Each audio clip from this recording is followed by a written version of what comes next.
ಎಲ್ಲರೂ ಹೇಗಿದ್ದೀರಾ? ಚೆನ್ನಾಗಿದ್ದೀರಾ ಅಂತ ಭಾವಿಸ್ತೀನಿ. ನಾನು ಕೂಡ ತುಂಬ ಚೆನ್ನಾಗಿದ್ದೀನಿ. Welcome back to my channel Nikhita Rajesh vlogs. ಎಲ್ರಿಗೂ ಮೊದಲನೇದಾಗಿ ಹ್ಯಾಪಿ ಯುಗಾದಿ. ಸೊ ಈ ಹೊಸ ವರ್ಷ ಯುಗದ ಆದಿಯ ದಿನ ಇವತ್ತು.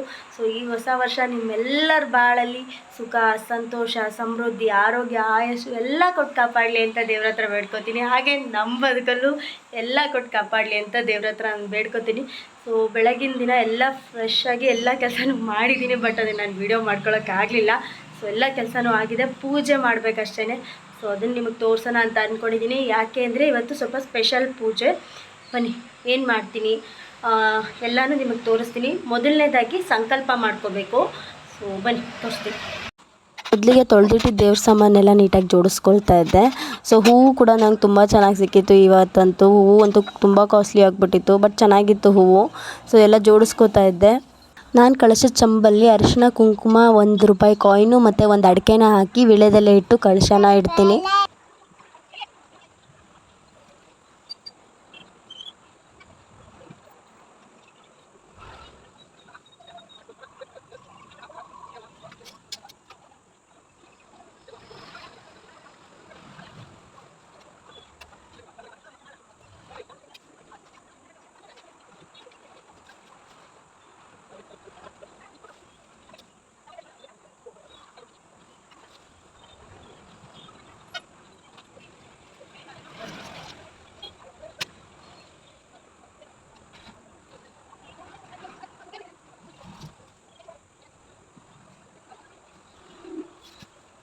ಈಗ ನಾವು ಕಳಶನ ಕೂರಿಸಿದಾಗಿದೆ. ಈಗ ಸಂಕಲ್ಪನ ಮಾಡ್ಕೋಬೇಕು. ಬನ್ನಿ ತೋರಿಸ್ತೀನಿ ಸಂಕಲ್ಪ ಹೇಗೆ ಮಾಡೋದು.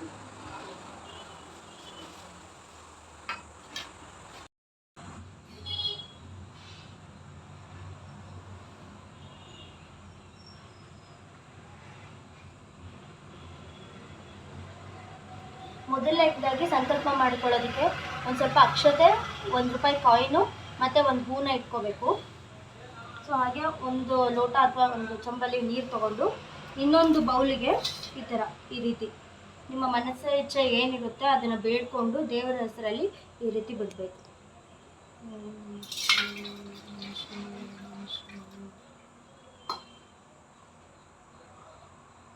ಈ ರೀತಿ ಬಿಟ್ಟು ನಾವು ಸಂಕಲ್ಪನ ಮಾಡ್ಕೋಬೇಕಾಗುತ್ತೆ. ಇಲ್ಲಿ ನೋಡಿ, ಈ ರೀತಿ ಕಾಯಿನು ಮತ್ತು ಅಕ್ಷತೆ ಮತ್ತು ₹1 ಕಾಯಿನು ಮತ್ತು ಒಂದು ಹೂವು ಇಷ್ಟನ್ನು ನಾವು ಹಾಕಿ ಸಂಕಲ್ಪನ ಮಾಡ್ಕೋಬೇಕು. ಮತ್ತು ಇದನ್ನು ಮಾರನೇ ದಿನ ನಾವು ತುಳಸಿ ಕಟ್ಟೆಗೆ ಹಾಕಬೇಕು. ಸೊ ಸಂಕಲ್ಪ ಎಲ್ಲ ಮಾಡಾಯಿತು. ಈಗ ನಮ್ಮ ಮನೇಲಿರೋ ದೇವ್ರ ಮೂರ್ತಿಗಳಿಗೆ ಅಭಿಷೇಕ ಮಾಡಬೇಕು. ಬನ್ನಿ ಮಾಡಿ. ಸೊ ನಮ್ಮ ಮನೇಲಿ ಜಾಸ್ತಿ ಮೂರ್ತಿಗಳಿಲ್ಲ. ಒಂದು ಬಾಲಕೃಷ್ಣನ ಮೂರ್ತಿ ಇದೆ, ಹಾಗೆ ಒಂದು ಗಣೇಶನ ಮೂರ್ತಿ ಇದೆ. ಸೊ ಮತ್ತು ಇನ್ನೊಂದು ಕಾಮಧೇನುವಿನ ಮೂರ್ತಿ ಇದೆ. ಇಷ್ಟಕ್ಕೇ ಈಗ ನಾನು ಅಭಿಷೇಕನ ಮಾಡ್ಕೊತಾ ಇದ್ದೀನಿ. ಮೊದಲು ಹಾಲಿನಿಂದ ಅಭಿಷೇಕನ ಮಾಡಬೇಕು. ವಕ್ರತುಂಡ ಮಹಾಕಾಯ ಕೋಟಿ ಸೂರ್ಯ ಸಮಪ್ರಭ ನಿರ್ವಿಘ್ನಂ ಕುರು ಮೇ ದೇವ ಸರ್ವಕಾರ್ಯೇಷು ಸರ್ವದಾ ಗಜಾನನಂ ಭೂತಗಣಾದಿಸೇವಿತಂ ಕಪಿತಜಂಬೂಫಲಸಾರಭಕ್ಷತಂ ಉಮಾಸುತಂ ಶೋಕವಿನಾಶಕಾರಣಂ ನಮಾಮಿ ವಿಘ್ನೇಶ್ವರ ಪಾದಪಂಕಜಂ. ಕೃಷ್ಣಾಯ ವಾಸುದೇವಾಯ ಹರಯೇ ಪರಮಾತ್ಮನೆ ಪ್ರಣತಂ ಕ್ಲೇಶನಾಶಾಯ ಗೋವಿಂದಾಯ ನಮೋ ನಮಃ.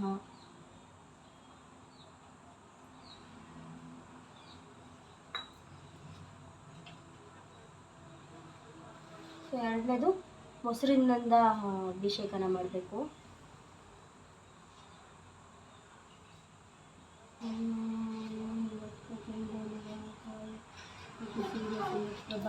ನಿರ್ವಿಘ್ನಂ ಕುರು ಮೇ ದೇವ ಸರ್ವಕಾರ್ಯೇಷು ಸರ್ವದಾ ಕೃಷ್ಣಾಯ ವಾಸುದೇವಾಯ ಹರಯೇ ಪರಮಾತ್ಮನೆ ಪ್ರಣತಂ ಕ್ಲೇಶನಾಶಾಯ ಗೋವಿಂದಾಯ ನಮೋ ನಮಃ.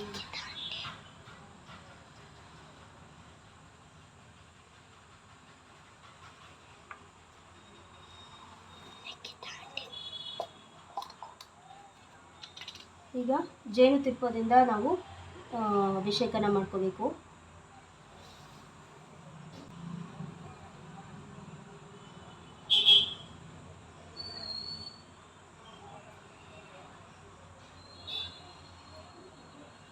ಜೇನುತುಪ್ಪದಿಂದ ಅಭಿಷೇಕ ಆದಮೇಲೆ ಸಕ್ಕರೆ ತಗೋಬೇಕು.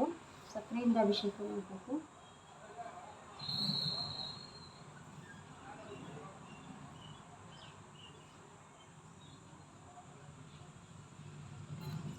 ಆಮೇಲೆ ಕೊನೆಯದಾಗಿ ಬಾಳೆಹಣ್ಣು ಈ ರೀತಿ ಚಿಕ್ಕ ಚಿಕ್ಕದಾಗಿ ಕಟ್ ಮಾಡಿ ಇಟ್ಕೊಂಡಿದ್ದೀನಿ. ಯಾವ ಬಾಳೆಹಣ್ಣಾದರೂ ಪರವಾಗಿಲ್ಲ, ನಾನಿಲ್ಲಿ ಏಲಕ್ಕಿ ಬಾಳೆಹಣ್ಣು ತೊಗೊಂಡಿದ್ದೀನಿ. ಪಚ್ಚ ಬಾಳೆಹಣ್ಣು ಇದ್ದರೂ ಪರವಾಗಿಲ್ಲ, ಆ ಬಾಳೆಹಣ್ಣೆ ತೊಗೊಳ್ಳಿ.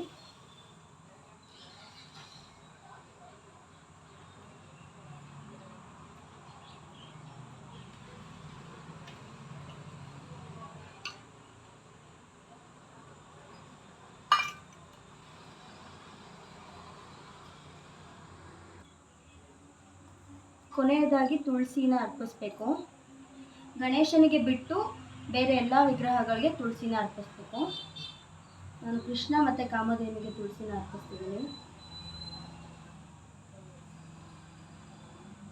ಇದಾದಮೇಲೆ ಅಭಿಷೇಕ ಸಂಪೂರ್ಣ ಆಗಬೇಕು ಅಂದರೆ ಅದಕ್ಕೆ ನಾವು ಗಂಧಕಡ್ಡಿ ಕರ್ಪೂರ ಹಚ್ಚಲೇಬೇಕು. ಅದಾದಮೇಲೆ ಅದನ್ನು ನಾವು ಶುದ್ಧಿ ಮಾಡೋಕ್ಕಾಗುತ್ತೆ.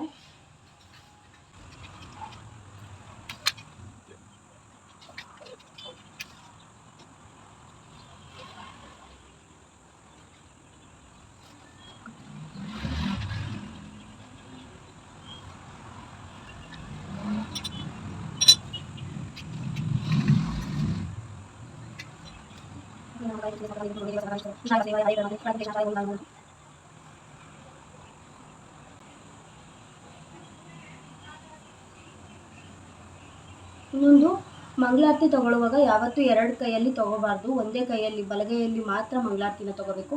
ಹಾಗೆ ಮಂಗಳಾರತಿನ ತಗೊಂಡ್ಮೇಲೆ ಮೊದಲು ನಮ್ಮ ಶಿರಸ್ಸು ಅಂದರೆ ನಮ್ಮ ತಲೆ ಮೇಲೆ ಇಟ್ಕೋಬೇಕು. ಎರಡನೇದು ನಮ್ಮ ಎದೆಗೆ ಇಟ್ಕೋಬೇಕು. ಮೂರನೇದು ನಮ್ಮ ನಾಭಿ ಅಂದರೆ ನಮ್ಮ ಹೊಟ್ಟೆ ಏನಿದೆ ಅದಕ್ಕೆ ನಾವು ಮುಗಿಸ್ಕೋಬೇಕು. ಈ ಮೂರು ಜಾಗ ತುಂಬ ಶ್ರೇಷ್ಠವಾದದ್ದು. ಅದಕ್ಕೆ ಮೊದಲು ತಲೆ, ಆಮೇಲೆ ಎದೆ, ಆಮೇಲೆ ನಾಭಿಗೆ ಈ ದೇವರ ಒಂದು ಶಾಖ ನಮಗೆ ತಲುಪಬೇಕು ಅನ್ನೋ ಕಾರಣಕ್ಕೆ ಈ ರೀತಿ ನಾವು ಮಂಗಳಾರತಿನ ತಗೋಬೇಕು. ಎರಡು ಕೈಲಿ ತಗೋತಾರೆ, ಅದು ತಪ್ಪು.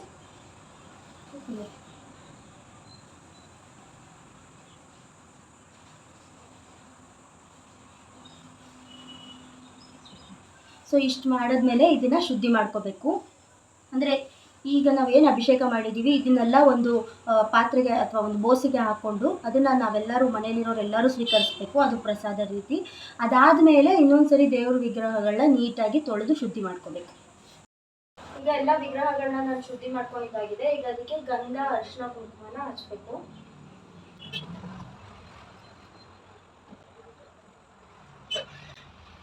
ಮತ್ತು ಶ್ರೀಗಂಧ ಇದ್ದರೆ ಶ್ರೀಗಂಧನೇ ಹಚ್ಕೊಳ್ಳಿ, ವಿಭೂತಿ ಇದ್ದರೆ ವಿಭೂತಿನೇ ಹಚ್ಕೊಳ್ಳಿ.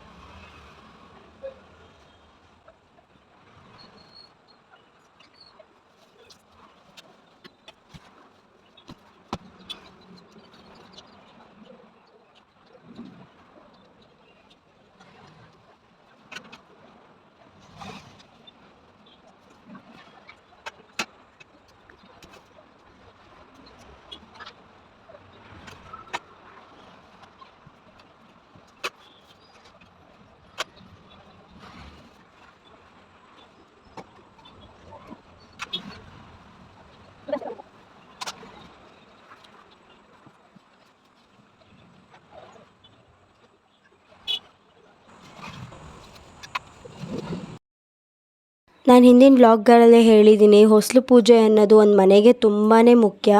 ಏಕೆ ಅಂದರೆ ಗರಿದ್ರ ಲಕ್ಷ್ಮಿ ಮತ್ತು ಮಹಾಲಕ್ಷ್ಮಿ ಎರಡು ಬಾಗಿಲಲ್ಲೇ ನಿಂತು ಕಾಯ್ತಾ ಇರ್ತಾರೆ. ನಾವು ಎಷ್ಟು ಚೆನ್ನಾಗಿ ಹೊಸಲು ಪೂಜೆನ ಮಾಡಿ ಅವ್ರನ್ನ ಮನೆಯೊಳಗೆ ಬರ್ಮಾಡ್ಕೋತೀವಿ. ಎಷ್ಟು ಚೆನ್ನಾಗಿ ಹೊಸಲು ಪೂಜೆ ಮಾಡಿದ್ದೀವಿ ಅನ್ನೋದ್ರ ಮೇಲೆ ಯಾರು ಮನೆಯೊಳಗೆ ಬರಬೇಕು ಅನ್ನೋದು ನಿರ್ಧಾರ ಆಗುತ್ತೆ ಅಂತ.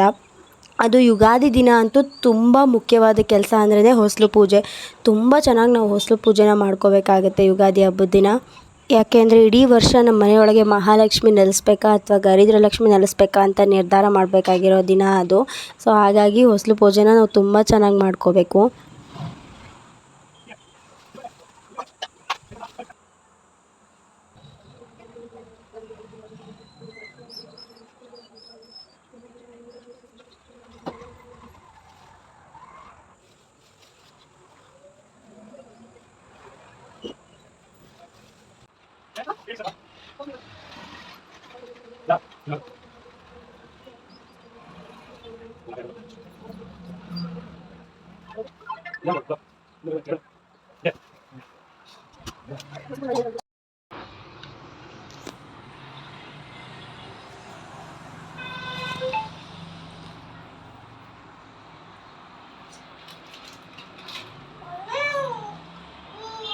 ಚಾರು ಈ ಕಡೆ ಬಾ.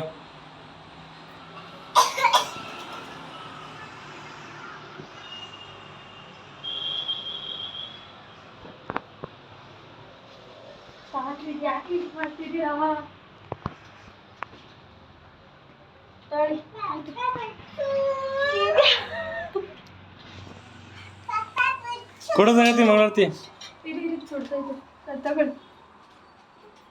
ಚಾರು ಎಲ್ರಿಗೂ ಆಶೀರ್ವಾದ. ಕ್ಯಾಮ್ರಾ ಕೊಡ್ಬೇಡಿ ಕ್ಯಾಮ್ರಾಗಳ ನೋಡೋರಿಗೆ.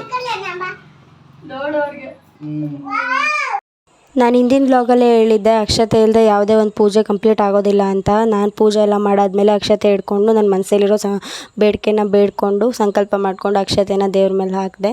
ಅದೇ ರೀತಿ ಪ್ರತಿ ಸರಿ ಪೂಜೆ ಮಾಡಿದಾಗಲೂ ಮಾಡಬೇಕು. ನನ್ನ ಹಸ್ಬೆಂಡ್ ಹೇಳ್ತಾಯಿದ್ರು, ನೀನು ಮಾಡೋ ಭಕ್ತಿಗೆ ದೇವರೇ ಬಂದುಬಿಡ್ಬೇಕು ಭೂಮಿ ಮೇಲೆ ಅಂತ. ನಾನು ಇರಲಿ ಬಿಡಿ ಒಂದಿನ ಬರ್ತಾನೆ ಅಂತ ಹೇಳ್ತಾಯಿದ್ದೆ. ಈ ರೀತಿ ನಾನು ಹೊಸ್ಲು ಪೂಜೆನ ಮಾಡ್ಕೊಂಡಿದ್ದೆ. ನೋಡಿ, ಹೊಸ್ಲು ಪೂಜೆನೇ ಯುಗಾದಿ ಹಬ್ಬದಲ್ಲಿ ತುಂಬ ಮುಖ್ಯವಾದದ್ದು. ಆಮೇಲೆ ನನ್ನ ಗಂಡಂದು ತುಲಾರಾಶಿ ಆಗಿದ್ದರಿಂದ ಅವರು ಒಂದು ಕನ್ಯಾ ಹುಡುಗಿಗೆ ಅವ್ರ ಕೈಲಿ ಆಗಿದ್ದನ್ನು ಮಾಡಬೇಕು, ಅರಿಶಿನ ಕುಂಕುಮ ಕೊಟ್ಟು ಎರೆ ಅಡಿಕೆ ಕೊಟ್ಟು ದಾನ ಮಾಡಬೇಕು ಅಂತ ಇತ್ತು. ಸೊ ಹಾಗಾಗಿ ನಮ್ಮ ಮನೆ ಪಕ್ಕದ ಹುಡುಗಿನೇ ಪಾಪುನೇ ಕರೆದ್ಬಿಟ್ಟು ನಾವು ಎಲೆ ಅಡಿಕೆ, ಅರಿಶಿನ ಕುಂಕುಮ, ಸರ, ಬಳೆ ಎಲ್ಲ ಕೊಟ್ಟು ಸಿಂಪಲ್ಲಾಗಿ ದಾನನ ಮಾಡಿದ್ವಿ. ಅಂದರೆ ಇನ್ನೂ ಅಡುಗೆನೂ ಮಾಡಿ ಊಟನೂ ಮಾಡಿಸ್ಬೇಕಿತ್ತು. ಆದರೆ ಅವ್ರಿಗೆ ಅಷ್ಟು ಟೈಮ್ ಇರಲಿಲ್ಲ, ಎಲ್ಲ ಹೋಗ್ತಾಯಿಲ್ಲ. ಸೊ ಹಾಗಾಗಿ ಬೇಡ ಅಂತ ಬಿಟ್ಬಿಟ್ವಿ. ಅಡುಗೆನೂ ಮಾಡಿ ಊಟನೂ ಮಾಡಿಸ್ಬೇಕಾಗಿತ್ತು. ಸೊ ನನ್ನ ಮಗಳು ನನಗೂ ಮಾಡು ಅಂತ ಆಗ ಆಟ ಹಿಡ್ದಿದ್ರಿಂದ ಸೊ ಅವ್ರ ಅಪ್ಪ ಅವ್ರಿಗೂ ಕೂಡ ಮಾಡಿದ್ರು. ಸೊ ನಾನು ನನ್ನ ಫ್ರೆಂಡು ಇವಾಗ ರೆಡಿ ಆಗ್ಬಿಟ್ಟು ಹೊರಗಡೆ ಹೋಗ್ತಾ ಇದ್ದೀವಿ. ಎಲ್ಲಿಗೆ ಹೋಗ್ತಾ ಇದ್ದೀವಿ ಏನು ಅಂತ ಗೊತ್ತಾಗುತ್ತೆ. ಸೊ ಸ್ವಲ್ಪ ಪರ್ಚೇಸಿಂಗ್ ಇದೆ, ಅದಕ್ಕೆ ಹೋಗ್ತಾ ಇದ್ದೀವಿ. ಬನ್ನಿ, ನಾವೇನು ಪರ್ಚೇಸ್ ಮಾಡ್ತೀವಿ, ಎಲ್ಲಿ ಹೋಗ್ತೀವಿ ಎಲ್ಲ. ನಾವು ಬಂದಿದ್ದೀವಿ ನಮ್ಮ ಮಧು ಅವರ ತವ್ರ ಮನೆಗೆ, ಅವ್ರ ತೋಟಕ್ಕೆ. ಬನ್ನಿ ಹೋಗೋಣ. ನಮ್ಮ ಮಧು ಅವರ ಹೋಟ್ಲಲ್ಲಿ ಅವ್ರ ಅಮ್ಮ ಒಬ್ಬಿಟ್ಟು ಮಾಡ್ತಾವ್ರಂತೆ. ಬನ್ನಿ ನೋಡೋದ ಹೆಂಗೆ ಮಾಡ್ತಾವ್ರೆ ಅಂತ. ಹೋಟ್ಲು ರಾಯಲ್ ಭೈರವ ಹೋಟೆಲ್ ಅಂತ ನೋಡಿ. ಹೋಟ್ಲು ಚೆನ್ನಾಗೈತೆ, ಆದರೆ ಇವತ್ತು ಯಾರೂ ಜನ ಇಲ್ಲ ಅಷ್ಟು. ಎಲ್ಲ ಒಬ್ಬಿಟ್ಟು ಬೈತಾಯ್ತಾ? ಯಾಕೆ ಚಿಕ್ಕದಾಗಿ ಒಬ್ಬಿಟ್ಟು ಮಾಡಿದ್ದೀರಾ? ಸ್ವಲ್ಪ ದೊಡ್ಡ ಮಾಡ್ತಾರಾ? ನಮ್ಮ ಸೈಡ್ ಅಷ್ಟೇ ಆಗಲ ಮಾಡೋದು. ಇದೇ ಮಳೆ ಹೋಗ್ಬಿಟ್ಟು ನೀವೇ ಎಷ್ಟು ಮಾಡ್ತೀರಾ? ನಮ್ಮ ಅಜ್ಜಿನೂ ಮಾಡುತ್ತೆ. ಚೆನ್ನಾಯ್ತು ಹೋಗ್ಬಿಟ್ಲಿ. ಎಷ್ಟು ಹಾಕಿದ್ದೀರಾ ಹಂಗಂತ? 10 kg.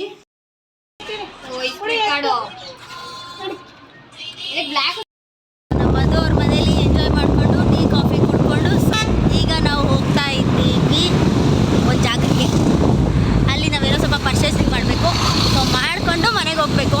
ಆಲ್ರೆಡಿ ರಾವು ಕಾಲ ಆಗ್ಬಿಟ್ಟಿತ್ತು, ಅದಕ್ಕೆ ರಾವು ಕಾಲ ಕಳೀಲಿ ಅಂತ ವೆಯ್ಟ್ ಮಾಡ್ತಾ ಇದ್ವಿ. ಸೊ ಈಗ ಕಳೀತು ಹೋಗ್ತಾ ಇದ್ವಿ. ಅದು ರೇಟ್ ಎಲ್ಲ ಜಾಸ್ತಿ ಕಣಮ್ಮ. ಅದು 700 ರೂಪಾಯಿ. ನಾನು ಇನ್ನೂ ಜಾಸ್ತಿ ತಗೋಬೇಕು, ಇಲ್ಲೇ ಕೊಡ್ತೀನಿ. ಸೊ ನೋಡಿದ್ರಲ್ಲ, ದೇವ್ರ ವಿಗ್ರಹ ಬೇಕಾಗಿತ್ತು, ಆಮೇಲೆ ಗಂಟೆ ಬೇಕಾಗಿತ್ತು. ಬಟ್ ಗಂಟೆ ನನಗೆ ಬೇಕಾಗಿರೋ ಥರ ಸಿಕ್ಕಲಿಲ್ಲ. ಹಾಗಾಗಿ ಅರಿಶಿನ ಕುಂಕುಮದ ಬಟ್ಲು ತೊಗೊಂಡೆ. ಸೊ ಮಗಳನ್ನ ಮನೇಲೇ ಬಿಟ್ಬಿಟ್ಟು ಬಂದಿದ್ದರಿಂದ ಶಾಪಿಂಗ್ ಎಲ್ಲ ಮುಗಿಸಿ ಬೇಗ ಮನೆಗೆ ಹೊರಟ್ವಿ. ಇದಾಗಿತ್ತು ನನ್ನ ಬ್ಲಾಗ್. ಇಷ್ಟ ಆದರೆ ಸಪೋರ್ಟ್ ಮಾಡಿ.